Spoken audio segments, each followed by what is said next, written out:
Bonsoir à tous, bienvenue sur votre chaîne panafricaine TMTV.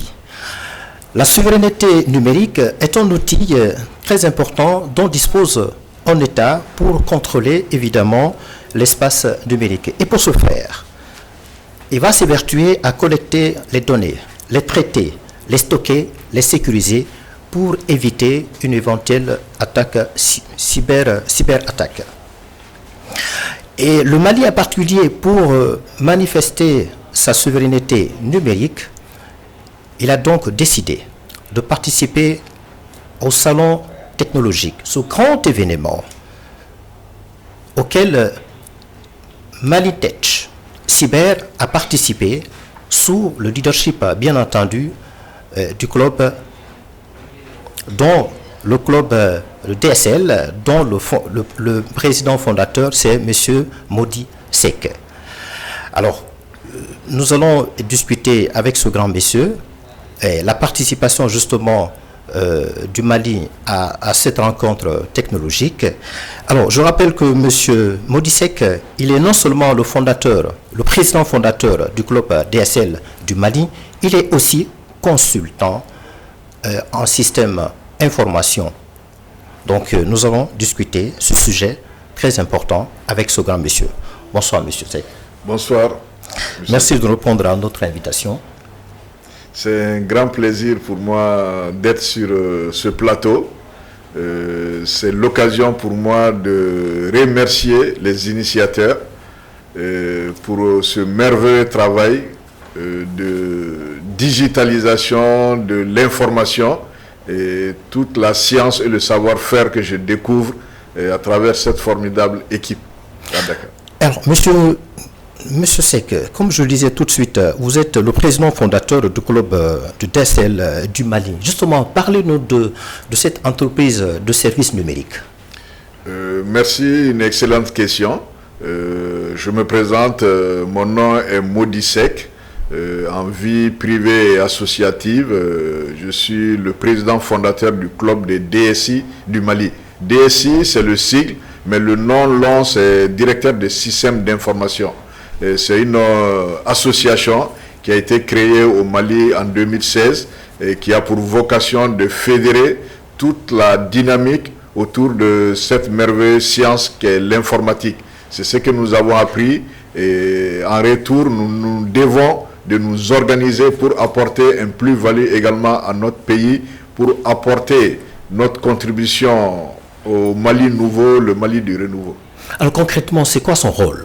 Le rôle du club de DSI, c'est de, comme je l'ai dit tantôt, c'est de fédérer l'ensemble d'abord des acteurs ou des usagers de l'informatique et du numérique, comme on le dit actuellement dans notre jargon.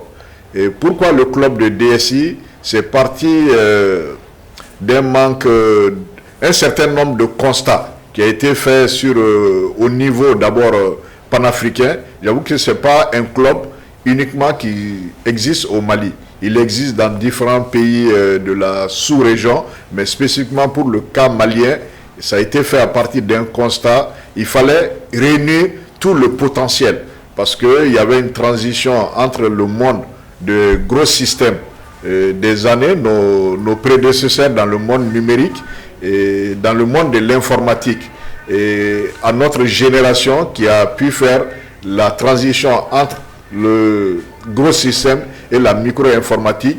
Il fallait réunir comment faire la jonction entre ces deux publics. Donc l'initiative est venue de là et surtout notre vision, c'est d'appuyer fortement la politique du Mali.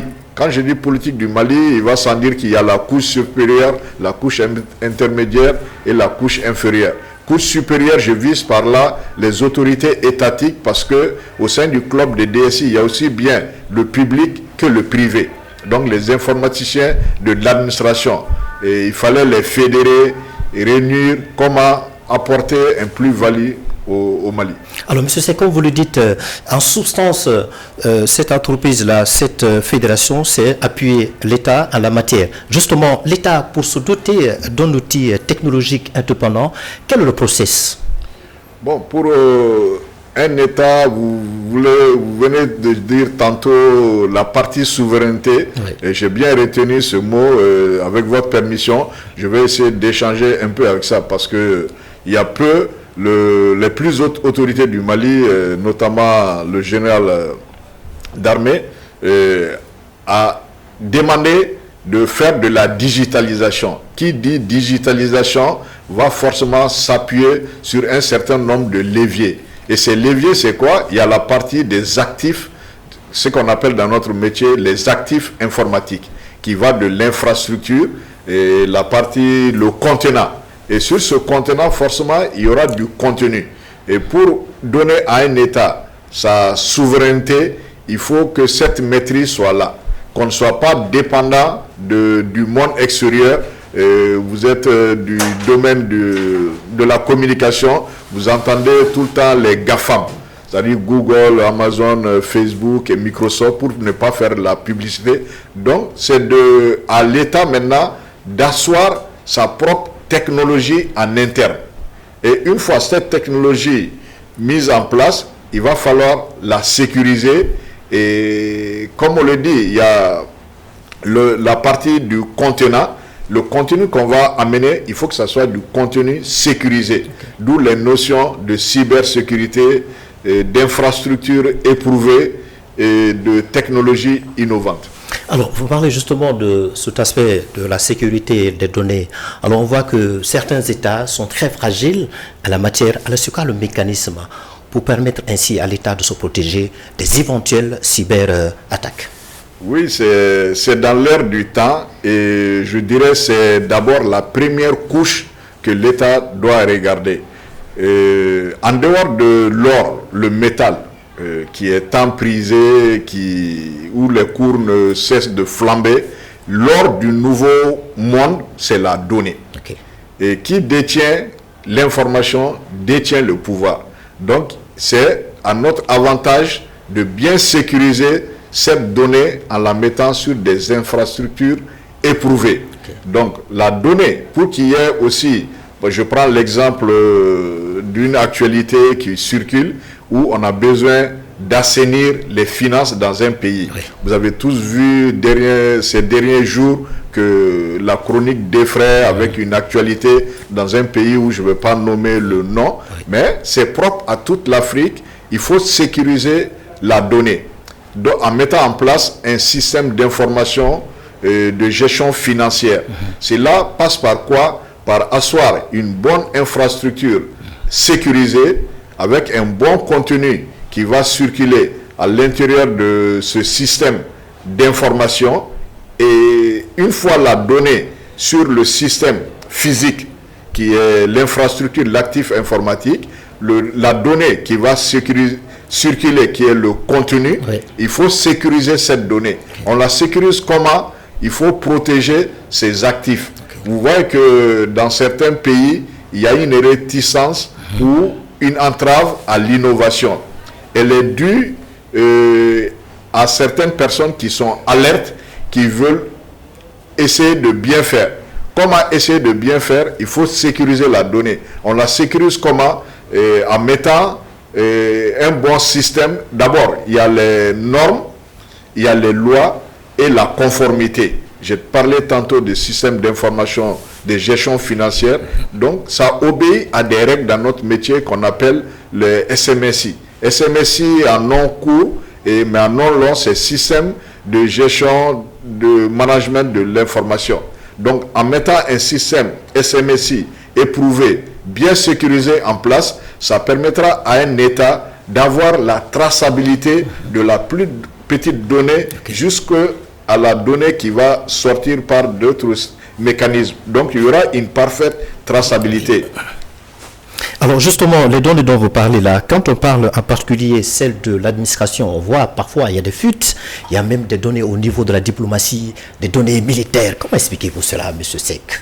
Oui, parce que cette fuite, il faut se dire, on est dans un monde où, si je prends la part de la jeunesse, que ce soit au Mali ou au niveau mondial, il y a eu une forte mutation dans le monde du numérique. Avant, c'était des salles informatiques, je veux dire, qui n'avaient aucun contact avec le monde extérieur. Il y avait juste une infrastructure physique qui était là, qui pouvait être accédée uniquement par des ressources qui travaillent au niveau de cette administration ou des personnes qui étaient habilitées à accéder à cette salle. Mais avec la mondialisation, nous sommes allés vers d'autres systèmes. Le premier système que je viens de décrire, on appelle ça le système on-premise. Okay. Et il y a eu une mutation au fil des ans pour aller vers des systèmes de cloud. C'est-à-dire les données ne sont plus hébergées en interne, mais les données sont au niveau externe. Okay. Et une troisième couche qui vient s'ajouter, c'est le mode hybride, qui est la transition entre le mode on-premise et le mode cloud, qui est le mode hybride. Donc, ce qui fait qu'il y a eu une exposition de la donnée qui est lors du nouveau monde au monde extérieur. Donc, ça permet maintenant, à travers une infrastructure de connexion et à des milliers de kilomètres, de pouvoir accéder à une information qui était par le passé non accessible par cette couche. Donc, il y a des usages sains et des usages malsains. Okay. Alors, tout récemment, vous avez eu le plaisir et l'honneur de participer à ce salon, ce grand événement qui a été tenu à Marrakech, au Maroc, le 14 et le 16 avril cette année. Évidemment, il y avait cette entreprise Malitech Cyber qui a évidemment participé à ce salon, justement sous votre leadership, puisque vous êtes le président fondateur du club. Alors, l'entreprise, qu'est-ce qu'elle a pu apporter en termes d'innovation à cette rencontre? Merci beaucoup, M. Cissé. C'est encore une excellente question qui s'adresse au Mali, notre pays. Et on a de mieux que ce pays qui nous a tout donné. Et c'est l'occasion pour nous, en tant que fils du Mali, et à travers le vécu d'expérience qu'on a eu à glaner pendant toutes ces années, on ne pouvait pas rester les bras croisés. Le GITEX, pourquoi le GITEX? C'est le salon mondial des innovations technologiques.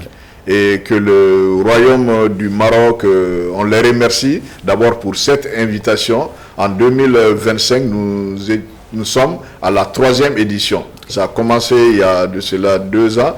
Et cette année, c'était la 3e édition, les 14 et 16 avril, dans la merveilleuse ville de Marrakech. Le GITEX, c'est un salon qui regroupe d'abord 1400 exposants, 132 pays participants, et toutes les thématiques de façon transversale, verticale et horizontale se retrouvent au sein de ce grand salon, que ce soit du domaine du cloud, de la cybersécurité, de l'intelligence artificielle, que d'aucuns appellent aujourd'hui, parce que la nouvelle tendance vers 2025 va vers Amplified Intelligence. L'IA. L'IA. Oui. Donc on ne parle plus d'intelligence artificielle, il y a une nouvelle gamme, un nouveau public qui ont créé à GITEX maintenant Amplified Intelligence. Donc le Mali ne pouvait pas rester en reste. Donc Malitech Cyber AI, qui est encore un design malien avec une technologie africaine, ne pouvait pas rester en marge de cela. Il fallait faire briller nos 3 couleurs de drapeau que j'appelle le vert, jaune, rouge. C'est ce qui nous a valu cette participation avec bien sûr l'appui de la plus haute autorité qui a bien voulu être attentive à ce cri de cœur et surtout sans faire de la pub pour une entreprise de télécommunication au Mali qui a bien voulu nous assister dans ce projet qui est Malitel, Move Africa Malitel. Alors justement, à l'issue de cette rencontre, ce qu'on a remarqué, c'est que Malitech s'est distingué de fait de le flottement du drapeau malien au niveau de son stand. Oui, au-delà du drapeau, il fallait faire briller les couleurs du Mali parce que j'ai dit, c'est 132 pays. Oui. Et l'absence de Malitech Cyber AI allait laisser encore un vide pour notre pays et cela ne pouvait pas se faire comprendre, d'autant plus que le Mali est précurseur et initiateur de beaucoup de dynamiques au niveau panafricain. J'en veux pour exemple Smart Africa, où le premier directeur a été un Malien. Au niveau aussi des télécommunications, vous regardez le Mali est un pays vaste. D'abord 1 217 000 km² avec près de 22 millions d'habitants, ne pouvait pas rester en marge de ce grand salon panafricain. Donc il fallait faire briller le drapeau malien. Comment faire briller le drapeau malien? Il n'y a pas que les 3 couleurs. Et je appelle ça le contenant, c'est le Mali. Il fallait apporter du contenu. Donc c'est là où le génie malien a parlé. Justement, est-ce qu'on peut parler de la souveraineté, l'expression de la souveraineté technologique entre guillemets? Oui, c'est une ébauche, je dirais, parce que la souveraineté technologique demande beaucoup de préalables où les bases ont été jetées, mais on s'engage pour faire de cela une réalité au niveau du Mali. Alors justement, cette entreprise numérique de service, en l'occurrence Malitech Cyber, dans quel domaine cette entreprise justement intervient? Malitech Cyber AI, comme je l'ai dit, c'est un design malien avec une technologie africaine. Derrière Malitech Cyber AI, il y a des profils, des hommes qui ont un vécu d'expérience dans beaucoup d'administrations maliennes et en organisation internationale. Avec votre permission, je vais peut-être taire le nom de l'organisation parce que je suis issu de ce milieu professionnel. Malitech intervient au niveau de tout ce qui est infrastructure. J'ai dit infrastructure parce qu'on a un partenariat avec beaucoup de leaders au niveau mondial. C'est de, en fait, démocratiser l'usage de l'informatique dans nos pays. Ok, la transformation digitale aussi, vous y intervenez? Oui, au niveau de la transformation digitale, nous avons développé un certain nombre de solutions. Des solutions innovantes, mais qui impactent sur le quotidien. Je veux parler de la solution de l'assurance digitale, qui est quand même une dématérialisation qui fera gagner énormément à nos États. Non seulement il y aura la traçabilité, si on nous laissait dérouler notre feuille de route, ça ferait une économie substantielle pour l'État et un gain de temps pour les usagers. Toute la chaîne intervenant sur ce secteur va y gagner parce que l'assurance ne sera plus physique, elle sera en logiciel et non matériel. Donc, avec le taux de pénétration des smartphones, aussi bien les forces publiques et les forces de sécurité, l'administration pourront surveiller toutes les transactions qui se passent. Ça va beaucoup aider les États à collecter toutes les taxes. Ça va aussi diminuer la fraude. Ça va augmenter le taux de souscription parce qu'un des handicaps pour les usagers, c'est souvent qui les pousse à aller même vers la fraude, c'est de pouvoir se déplacer pour aller dans un bureau de souscription le plus proche. Maintenant, avec les équipements qu'on appelle dans le monde des 3A, les endpoints, anyway, anywhere, anytime, c'est-à-dire à tout moment, en tout lieu et en toute heure, tu peux mener ta transaction. Tout de suite, vous, monsieur Cissé, votre police d'assurance, elle a expiré, ce n'est plus la peine de vous faire un souci. Vous avez une possibilité de rentrer en ligne, comme dans le quotidien, faire un usage sain et valorisant de votre smartphone, c'est d'aller vers la compagnie ou la palette de compagnies qui existe, faire votre souscription, recevoir un code QR qui va venir chez vous et circuler normalement. Et la force de sécurité aussi qui aura à vous interpeller au cours de votre trajet aura un PDA, c'est-à-dire un équipement dédié qui pourra scanner directement votre QR code pour voir si la police elle est fausse ou elle est authentique. Donc vous voyez, il y a un gain de temps et un traitement en temps réel. Donc on voit que, d'après ce que vous dites, la Malitech Cyber a vraiment une intervention transversale. C'est le mot transversal, je dirais vertical et horizontal et en profondeur. Alors pour terminer, Malitech, pour sa participation à JITES Africa 2025 au Maroc, il a fallu aussi un appui en soutien de son partenaire Move Africa Malitel. Quel est le rapport aujourd'hui entre Move Africa Malitel et Malitech Cyber? Move Africa Malitel est à féliciter dans cette initiative. Okay. Je ne le cacherai pas, on a lancé pas mal de courriers au niveau du secteur privé, du secteur public, et parce que notre volonté c'était que ce grand rendez-vous ne soit pas le rendez-vous d'une chaise vide pour le Mali. Donc il fallait y participer. Donc c'était notre ambition. Donc la plus haute autorité a donné des instructions pour pouvoir nous accompagner parce que depuis un certain moment, ils prônent la digitalisation, l'impact, la traçabilité des ressources financières, la lutte contre la fraude. Donc, ce cri de cœur a été attendu. Et cet opérateur de télécom qui est Move Africa Malitel a bien voulu répondre à notre invitation et à notre sollicitation également parce qu'ils avaient un grand stand à travers leur maison mère qui est Maroc Télécom.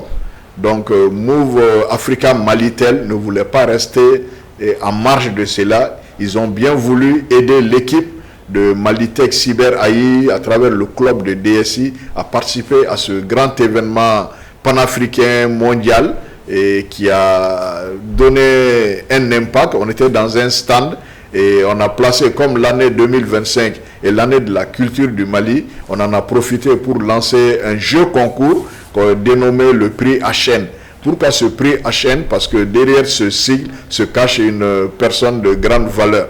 Donc on a amené des djemés, de la koura, des balafons et à travers une souscription en ligne, tous les participants du salon pouvaient juste scanner un QR code et ils étaient automatiquement enregistrés dans notre base de données et on a pu faire des tirages et il y a eu beaucoup d'heureux et de gagnants.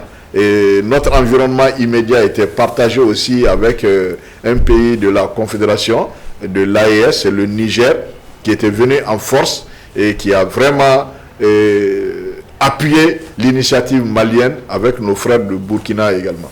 Alors pour terminer, je rappelle encore cette participation à ce salon JTEX Africa 2025 au Maroc. Certes, vous avez senti l'impact de l'implication de l'autorité de la transition, mais tout de même, vous la sollicitez pour une doléance pour que cette souveraineté numérique et technologique soit une réalité. Merci de m'avoir offert cette opportunité et votre plateau et le nom évocateur et Tamashek TV qui ne cesse depuis des années d'appuyer les initiatives au niveau du Mali, de la sous-région, même panafricain. Donc on a participé à ce salon, la 3e édition de JTEX Africa Morocco pour le nom complet et c'est pour une licence qui a été acquise par le Royaume du Maroc pour 10 ans. Et nous lançons vraiment un cri de cœur aux autorités maliennes pour nous appuyer encore l'année prochaine pour que le maximum de Maliens, on les appelle les ESN, les entreprises de services numériques du Mali, puissent participer en nombre et en qualité. Parce que, je l'ai dit tantôt, c'est une population jeune, et qui dit jeune, il y a beaucoup d'acquis.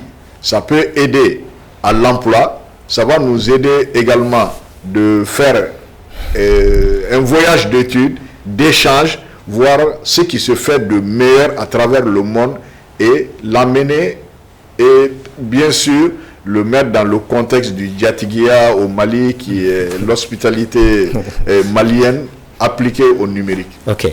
Merci, M. Seck, d'avoir été notre invité sur le plateau de Tamashek TV. Je vous remercie beaucoup, M. Cissé. Merci pour cette opportunité et à toute l'équipe qui a participé à la réalisation de cette émission. Alors, les milliers de Maliens et les Maliennes, bref, les Africains qui ont eu le plaisir de nous suivre. Nous avons eu le plaisir dans cet après-midi et l'honneur de recevoir un grand monsieur, monsieur Mody Seck.